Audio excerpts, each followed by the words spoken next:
এটাই তাদের ষড়যন্ত্র। এ যুবকেরা, আব্বারা, তরুণেরা, শুধু খাইবা মক্কা মদিনা পর্যন্ত, বাকি সমস্ত জায়গাটা ইহুদি খ্রিস্টানে ভরে যাবে। তাহলে তোমার খিল কাপুরটা কি থাকবে? মুসলমান থাকবে? কি থাকে? নবীর কথা মিথ্যা হবে। কথা বুঝে আসতে হবে, কথা বুঝার ব্যাপার আছে। নবীর একটা কথা মিথ্যা হয়েছে এখন পর্যন্ত, আর হবে মনে হয়। তাহলে তোমাদের এই যে এত মুসলমান এলাকা থাকবে না বাপ? সব কৃষ্টি কালচার চাল চলন খ্রিস্টান হতে আর বাকি আছে? বাকি আছে কিছু? শুধু ইমানটুকু এখন আছে, ওটাও বেরোতে কতক্ষণ আর বাকি আছে? আর আছেই বা কোথা বোঝা মুশকিল। তো তোর পাশের বাড়ি একজন মারা যাচ্ছে, কষ্টে বিপদে পড়ছে, খোঁজ নিবার ক্ষমতা কারো আছে নাকি?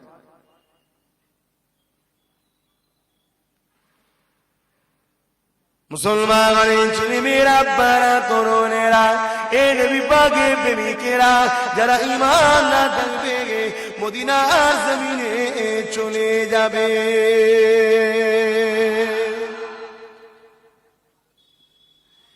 এ যুবকেরা, আব্বারা, এ নবী পাকের প্রেমিকেরা, আল্লাহ নবী জানিয়ে দিয়েছেন পৃথিবীর জমিন থেকে ঈমান গুটিয়ে গুটিয়ে গুটিয়ে গুটিয়ে এসে মদিনার জমিনে সামাট হয়ে যাবে, মদিনার জমিনে চলে আসবে।